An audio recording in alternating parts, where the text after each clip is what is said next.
All right, today we're going to look at 10 different platings that we offer. And we're going to use belt buckles as an example.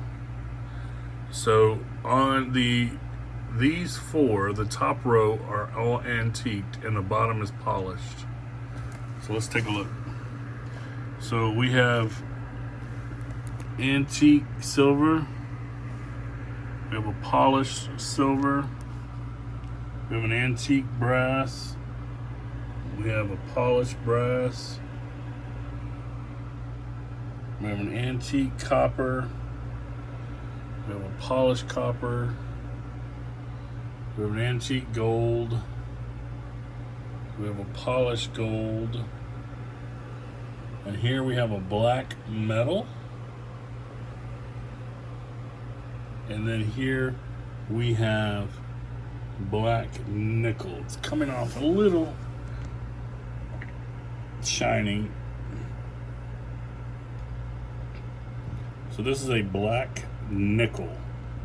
It has a little bit of a shine to it opposed to just the black metal. So you can see these side by side, your antiquing gold and your polished gold, your antiquing copper, your polished copper, your antiquing brass and your polished brass, your antiquing silver and your polished silver. So we have these options, and we can do these in coins.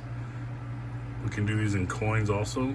We also have the ability to make a coin in any color that you want. We're gonna have some examples of those that are coming in the mail to us this week. So we'll have some videos coming out about different color coins that we can do. All right, so these are the different plating options and where you can see how the different plating options work together.